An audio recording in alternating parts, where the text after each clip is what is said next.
Okay,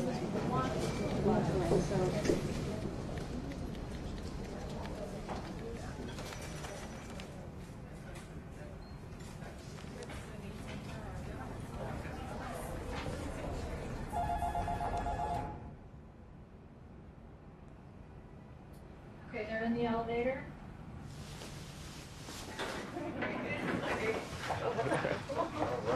Nice to meet you. I know. I'm Dean. Nice to meet What's you, man. happening? Good to see you. Thanks for coming. Yeah. Yeah, you always have a lot of cameras around, you know? No. Absolutely not. I'm the What one do you who's I'm the one who's not used to it. Have a seat. Thanks for coming too. First, welcome. Thank you. It's great to have you here. Thank you. The things I want to talk to you about, I want to talk to you a little bit about race, your music some too. I thought the song Talking to OJ was particularly powerful. I took the message as you can be rich, you can be poor, you're still black. Who were you speaking to? Who did you want to listen to that and be moved by it? It's a nuanced song, you know. It's like I'm specifically speaking to us and about who we are and how do you maintain the sense of self while pushing it forward and holding us to have a responsibility for our actions. Because in America, it is what it is. And there's a solution for us. If we had a power base together, it would be a much different conversation than me having a conversation by myself and trying to change America by myself. If I come with 40 million people, it's a different conversation, right? It's just how it works. I can affect change and get whomever in office because this many people, we're all on the same page. Right? So as a conversation, it's like, I'm not rich, I'm OJ. For us to get in that space and then disconnect from the culture. That's how it starts. This is what happens. And then you know what happened? You're on your own. And you see how that turned out. Okay. That's why That's the line. Yeah, the pregnant pause. It's like, okay. Was it a reminder, too, that the thing OJ forgot, maybe, is that as rich as he was, as entitled as his life was, he was reminded very forcefully when he became a subject of a racial debate that he was also a black man, whether he accepted that or not. That's right. Was it also that message? Yes, absolutely. And for us, like I'm saying, to speak to that point is, don't forget that, because that's really not the goal. The goal is not to be successful and famous. That's not the goal. The goal is, if you have a specific God-given ability, is to live your life out through that. One. And two, we have a responsibility to push the conversation forward until we're all equal. Until we're all equal in this place, because until everyone's free, no one's free. And that's just the fact. When you are as amazingly successful as you are, your kids will live in a very different world from the world you grew up in. How do you go about making sure that they understand the world you grew up in? There's a delicate balance to that, right? Because you have to educate your children on the world as it exists today and how it got to that space. But my child doesn't need the same tools that I needed growing up. I needed certain tools to survive my area that my child doesn't need. They're growing up in a different environment. But also they have to know their history, have a sense of what it took to get to this place, and have compassion for others. The most important thing, I think, out of all this is to teach compassion and to identify with everyone's struggle and to know these people made these sacrifices for us to be where we are and to push that forward for us. I believe that's the most important thing to show them, because they don't have to know things that I knew growing up, like being tough. Like, do you worry at all that as much as you will teach them history and as much as you yourself is seen as an important figure among black people in America, that there's something they'll be missing? Or do you think that's silly, in fact, that they have so many advantages that that's like too negative a way of approaching Exactly. like they'll be who they are, right? And it's just certain tools that you would hope for your child to have. You know, like, again, fairness and compassion and like empathy and a loving heart. And those things translate in any environment. Those are the main base things that you want. Well, for me, I would want my child to have.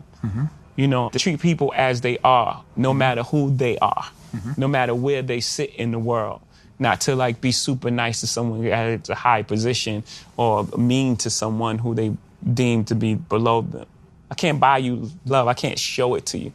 I can show you affection, and I can, you know, I can express love, but I can't put it in your hand. Right. I can't put compassion in your hand. I can't show you that. Right. So the most beautiful things are things that are invisible. That's where the important things lie. For me, as a black man of a certain age, when I was a kid, O.J. Simpson was God. I'm 61, so I was a little kid when he was.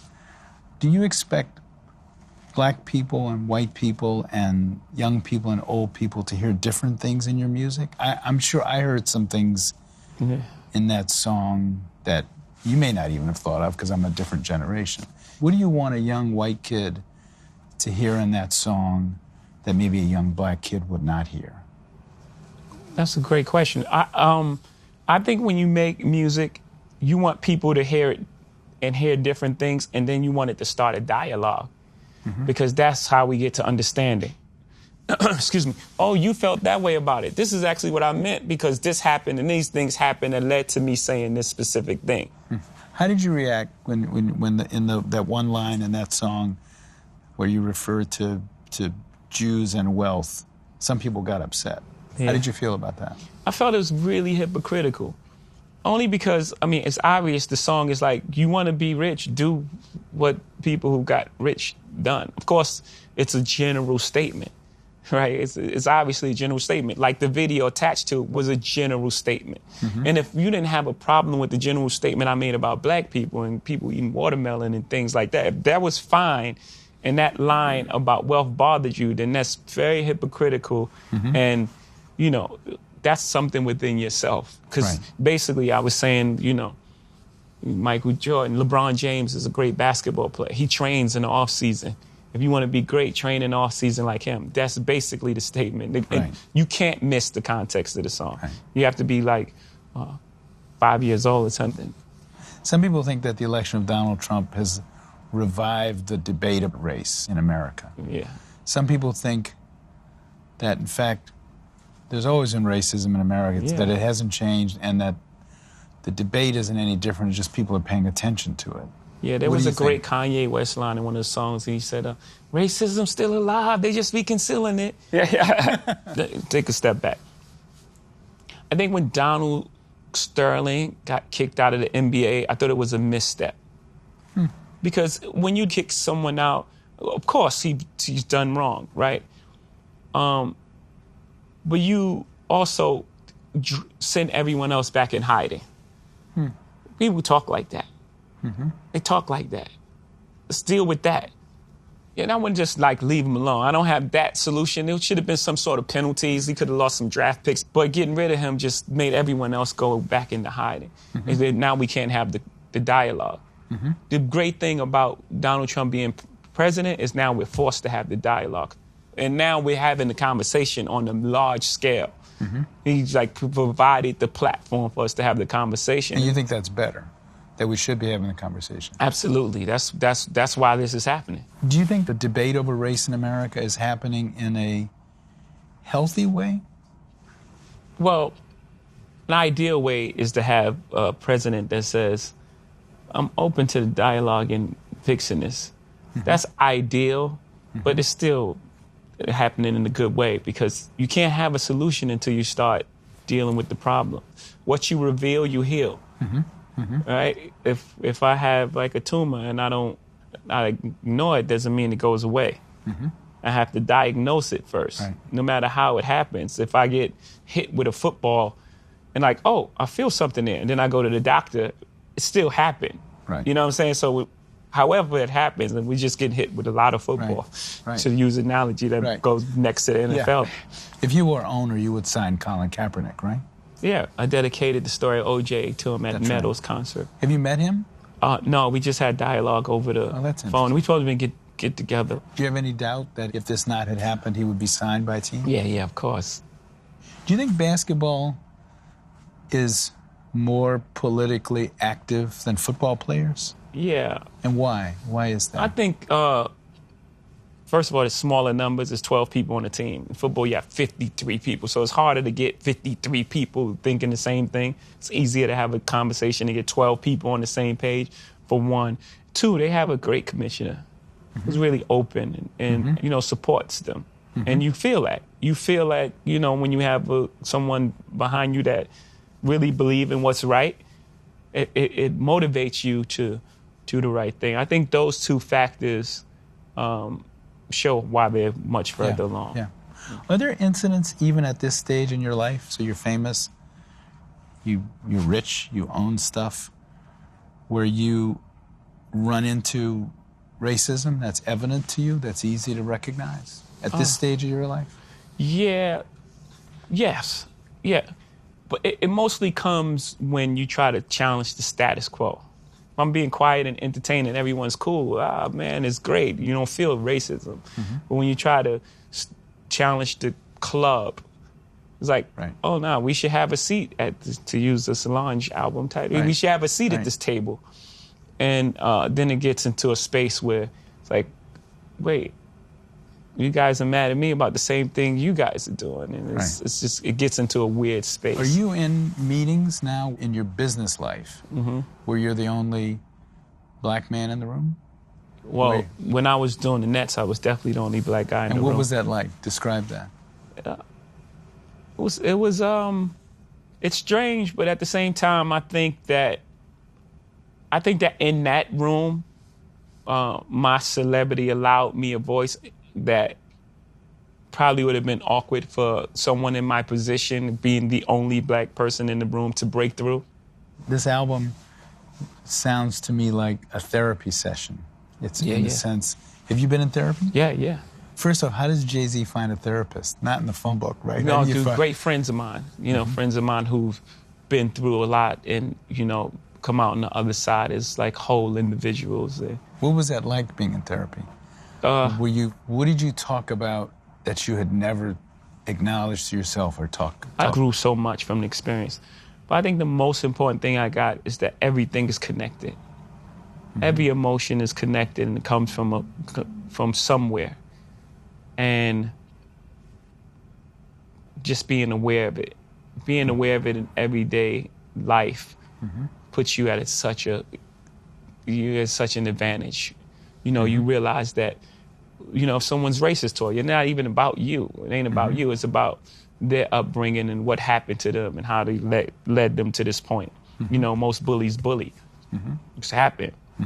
Oh, you got bullied as kids, so you're trying to bully me. I understand. Right. And once I understand that, instead of reacting to that with anger, I can provide a softer landing. And maybe, oh man, are you okay? I was just saying, there was a lot of fights in our neighborhood that started with, what you looking at? Why you looking at me? You looking at me? And then you realize, oh, you think I see you. You're in the space where you're hurting and you think I see you, so you don't want me to look at you. And you don't want me to see you in such a vulnerable, you don't want me to see your pain. You don't, so you put on this shell of this tough person that's really willing to fight me and possibly kill me because I looked at you. You know what I'm saying? Like, so knowing that and understanding that changes life completely. Was that a moment that came from therapy? Yeah, just realizing that, oh my goodness, these young men coming from they're just in pain. But you got to survive. So you go into survival mode. And when you go into survival mode, what happened? You shut down. Right. You shut down all emotions. Right. So even with women, you got shut down emotionally, so you can't connect. And then now all the things happen from there. Infidelity. You can't connect because you can't connect because of the way you feel about yourself, you mean? Yes. In my case, like it's deep. Right. You've bared your soul so much, not only in this album, and I mean, you can sort of see the evolution of a person in your music. Part of me would think, oh my God, I got to talk about my marriage, I got to talk about my mother, I got to talk about my other ancestors. Part of me would think that would make me nuts.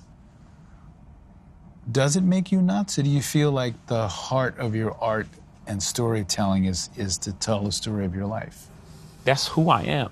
And I've done it from the beginning of my career. Two things, you know. One, no one knew the characters, so it wasn't as impactful, you know. And two, it wasn't coming from a place that was as evolved. And it's very difficult. You know, it's hard. It's hard to hear songs back. It's hard to perform songs. But I feel it's the most important work that I've done, and I'm very proud of it. And the effect that it's having on people, and even like the studio sessions, you know, we were having 4-hour conversations after playing one song. I learned so much about people that was around me, just my friends. I learned things about them that I didn't know that in 20-year relationship just from this one song. So I knew it would have that sort of impact beyond myself. It's my responsibility as an artist to go to these places. Did your wife's own confessional album, which came out first, make it so that you had to be even extra confessional? I mean, in other words, it would have been hard after her album, which talked frankly about you guys to like have an album to come out that would be about some frivolous anything. Yeah. It actually started out, we were working on material together, and it became Lemonade. Yeah. You know, she went off and did her thing, and it was like, it just felt like she should go first, and she should share her truths with the world. So it wasn't based on I have to say something because of this album. It wasn't even like that. It's just really honest. But you probably couldn't have gotten away with, okay, you do the album, wife, that talks about our pain. I'm going to go do an album that talks about, you know, my love of art. You never know. Right. Well, I think it turned out for the best. I think, but you just never know because people like to be entertained. Again, back to our president. You know what I'm saying? Like you would think, man, after the composed manner at which Obama stood at that podium, the dignity he brought to that place, that this couldn't exist, but it does. Do you have any disappointments in Obama? There are people who say the expectations of him as the first black president were so great. He was supposed to get rid of racism and fix everything. Yeah. Is that unfair? Do you think, did he live up to all of your expectations? Yes, because all he could do is the best he can do. He's not a superhero. And it's unfair to place unfulfillable expectations on this man just because of his color. You're actually doing the opposite. It's like, what do you think is going to happen? He's there for 8 years. And he has to undo what 43 presidents have done in 8 years. It's not fair. What do you think of the state of, I'm not going to say just black leadership period, on the things you care about in the country? Who do you look at and say, this man or woman speaks for the things I care about? It's going to be funny, but I find it funny. But my leadership, I like Dave Chappelle's. Go ahead. You know what I'm saying? You're going to vote for Dave Chappelle for president? Because he tells it in humor so you can deal with it, but it's always a nice chunk of truth in there. Is there a part of you, because you have a certain amount of money, that gets a little more conservative? Or does having money not change your politics? No, because I believe in people. You know, I want what's best for people. I love people.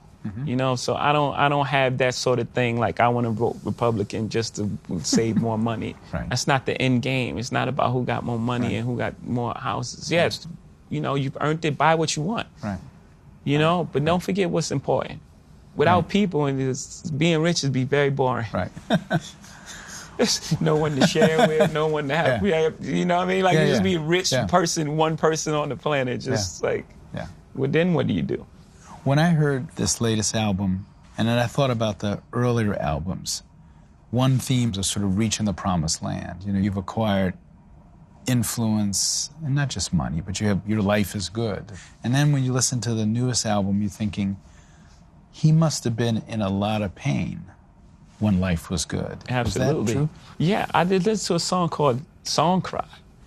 And the idea of the hook, never seen it coming down my eyes, but I got to make the song cry. It tells you right there what I was hiding. And the strongest thing a man can do is cry. To expose your feelings, to be vulnerable in front of the world. That's real strength. You know, you feel like you got to be this guarded person. That's not real. It's fake. So does that mean you were unhappy during that period and didn't have a handle on it, or what? Well, you compartmentalize, right? So you can be inside your body and be happy, but at the core of it, something else is going on. Right. As a, parent, I thought one of the most painful scene or line or whatever in the album was when you are talking about having almost lost your marriage, and you talk about what it would have been like to watch another man play football with your kid. I thought that is like, given that you have talked so much about your life and your music, are there things that you put a wall around? I'm not going to talk about that. You've talked about the pain of growing up, where you grew up, how you grew up, your father leaving early, the pain of your marriage, being in therapy. Are there things you say, I'm not going there? Yeah, and it mostly involves other people, because when other people are involved, you have to also, you may be ready to expose these things. And there's certain parts of, it's also other people's truth as well. A perfect example is my mom. Yeah, I was going to ask you about, and when did you... I didn't have permission to do that song first. So just like we had a beautiful conversation. When did you realize your mother was gay? Really early on. When as a little kid? No. Let's say call it teenage years. And so you realized it and talked to her about it? What was that? We never spoke about it. It just exists. It was there. Everyone knew. Gotcha. But we never spoke about it until, recently. Now we start having these beautiful conversations and just really getting to know each other. We were always good friends, but now we're really great friends, And we were just talking as friends, and then she was sharing that she was in love. And I guess there's years of feeling for her and feeling like she's free. She can be herself. She doesn't have to hide for her kids or be feeling she's embarrassing her kids. It was a much different time then. Don't just think about... Yeah, of course. You know what I mean? Yes. She could just live her full life, her whole life, and be her. Will this get harder over time? As a young man, and your music was the way a lot of young rappers are. It's the violent life. If that's chapter 1 of the autobiography, chapter 2 of the autobiography, I'm oversimplifying this, is now I'm really rich, I have a lot of stuff, let me tell you how cool that is. And then chapter 3 of the autobiography is, oh my God, I'm run myself into the ground. What's chapter 3 is, oh my goodness, the most beautiful things are not these objects. The most beautiful things are inside. The most beautiful things are the friendships I have really golden friendships that, most people don't have. You can have all the watches and paintings in the world. You don't have a friends like I have. The friendships I've acquired and the compassion and the person I've become. That's what this chapter is, and the conversations with my mom. Those are the real enriching experiences. Will you have the same adventures in your life? Will you have the same stuff to write about? Or maybe you don't know. I think that rap in particular is a young man's sport, that I'll move out of that white hot space. But rap is about the gift of discovery. To be the cool person in school, you have to know the newest music, the newest dance move, have the newest clothing on. So rap is based on that. What's new? What do you, I know you know Jay-Z is good, but do you know this song right here that only 4 people heard it? Right. You know what I'm saying? And then they bring that person into the masses of pop culture, and then you have a window before saying that you are the one is no longer cool. And then you have to move past that, and you have to find a way to exist. The white hot space is when it's fresh and new, and it's this is the hottest song ever. Right. I mean, I pushed the window You think you're still in that space? Oh, I stood in that window a really long time. Are you still in there? But still, no. I don't think people are looking to me as like the thing. Is that hard to deal with, or did you feel like, I'm okay with that because I've moved on? No. You don't want to be. Because at the end of the day, we're going to find out it's not about the white hot space, but it's about finding the truth. Mm-hmm. That white hot space, people think is the biggest thing, but it's really small. Mm-hmm. Mm-hmm. It's almost like a trend. Mm-hmm. Will you rather be a trend or you rather be Ralph Lauren? Right. You know what I mean? Like, you rather be a trend or you rather be forever. I'm the person that looked at the Mona Lisa and be like, man, that's going to be cool in 40 years. Right. Right? I play forever. Right. I play forever. And so my whole thing is to identify with the truth, not to be the youngest, hottest, new, trendy thing. Mm-hmm. One of the things you rap about also is the pain you caused the people you sold drugs to. Have you ever had conversations with people like that you caused pain to as a young man and talked about it? No, I haven't. No. What would you say to them? Or is that impossible to do at this point? Well, nothing's impossible, right? So no, I don't think it's impossible. I guess that conversation would definitely take ownership for my part in the part I played in occupying that space. Mm-hmm. Because knowing what I know now, you can't sacrifice others for your life. Mm-hmm. There's a karmic debt that has to be paid. Had I had the level of consciousness then that I have now, things would have turned out differently. Mm-hmm. And just knowing that, I definitely want everyone to know that. Do black artists have a different obligation than white artists? Do you feel you have a different kind of obligation to the people who listen to you than if you were a white musician? Yeah, because I have an obligation, going back to the story of OJ, is to further conversation of an entire race of people. Not me, all of us, but specifically me, since you're asking the question, is to open up dialogue. It's okay to think. It's okay to be smart. There's a time where people was like, you talking white. Mm-hmm. It's like, what does that even mean? And I know words. Intelligence is not a tribute to color. Mm-hmm. And I'm sure you've heard it growing up many times. You're speaking white. Like, what? Yeah. Speaking like I know words. And it's okay. It's fine. So I have an obligation to further the conversation in all ways. Mm-hmm. Our stature in America, our emotional maturity, and so on and so forth.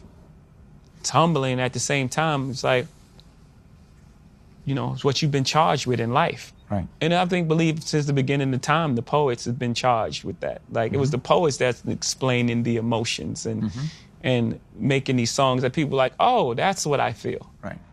Are there black artists, and I won't ask you to name them unless you want to, who you think don't live up to that obligation to start a conversation about race? Do you think there are people you wish did more? And for one, OJ, right? Because that's the one that we can all identify.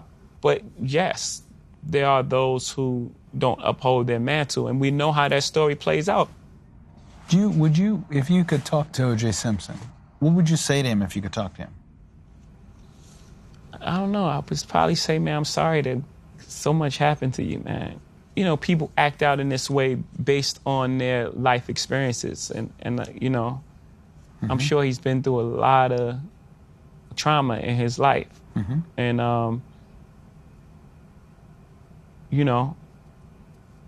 I think that'll start the conversation. Like, did you watch the documentary about him? I watched everyone. So. You did? Yeah, no, I did too. Yeah, it's like 8 of them on at the same time. You could read the story of OJ two ways. You could say somebody should have reminded OJ he was black. I could read that as a negative message or a positive message. The positive message being you're black and you should be more proud of it. Mm-hmm. The negative message is, who are you kidding? You can't escape this by joining a private country club and playing golf. Right. Which message feels the right, right both. They're both dual messages at the same time. It's like, be proud of who you are and realize that we're going to get further together. Right. Don't check out. You can't just, you know, turn your back on the place you come from. You come from a community. Your job is to uplift it now. Or we know how it turns out. Right. Once you stop being Tiger Woods and you going on... What would you say to Tiger Woods? Do you know Tiger Woods? No, I'm not. How would you classify Tiger Woods in that discussion? Same sort of thing. That's what I'm saying. Like, you know, when Tiger was afforded the privilege of, you know, he playing golf, you know, you were protected. But the minute that you're not providing for the thing, it's like now your license is on TV and it's like you're black. So now I've got to ask my one gossipy question. Talk about Kanye West and your relationship with him, which you allude to a little bit in the album. When's the last time you talked to him? I hate Kanye the other day, just tell him that he's my brother. I love Kanye. I do. It's a complicated relationship with us. Why is it complicated? Because, you know, Kanye came into this business on my label. So I've always been like his big brother. And we're both entertainers. So always been like a little underlying competition there with your big brother there. And we both love and respect each other's art too. So it's like everyone wants to be the greatest in the world. You know what I'm saying? And then there's like a lot of other factors that play in it. But we're gonna always be good. You know, even if we don't. There's tension now, right? Is there tension still? Yeah. But that happens. In a long relationship, you know, hopefully when we're 89, we look at this 6 months or whatever time and we laugh at that.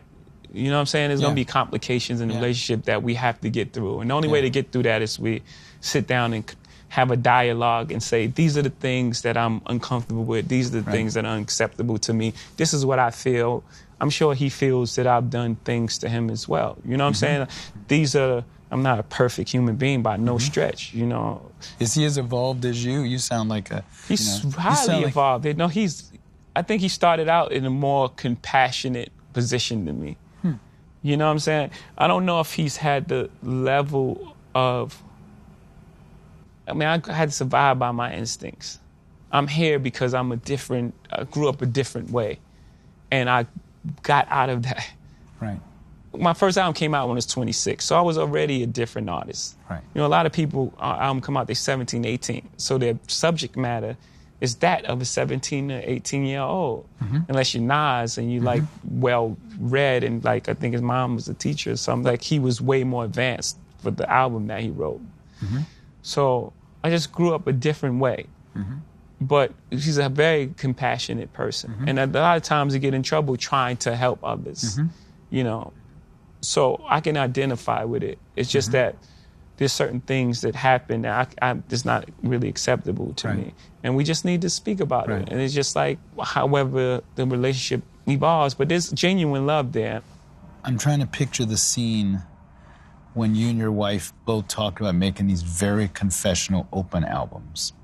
Was it difficult to say, I'm going to talk about the problems in our marriage. I'm going to talk about how we almost lost things. And for her to say, I'm going to talk about my pain and anger at you. What were those conversations like? Again, it didn't happen in that way. It happened, we were using our art almost like a therapy session. And we started making music together. And then the music she was making at that time was further along. So her album came out as opposed to the joint album that we were working on. We still have a lot of that music. And this is what it became. There was never a point where it was like, I'm making this album. I was there. Right. I was right there the entire time. And what was her reaction to your work, and what was your reaction to hers? They must have caused I think they were pain both, for each of you, right? Of course.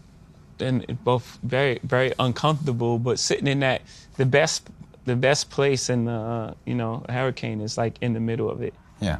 We were sitting in the eye of that hurricane. Maybe not use hurricane because so many people are being affected right now, but the best place is right in the middle of the pain. Right.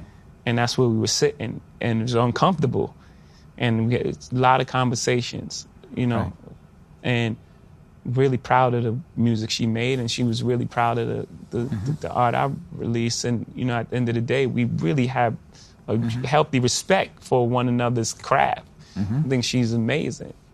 Right. Most people walk away and like divorce rate is like 50% or something because most people can't see themselves. The hardest thing is seeing pain on someone's face that you caused and then have to deal with yourself. Yeah. So you don't, most people don't want to do that. Yeah. You don't want to look inside yourself. Yeah. And so you walk away.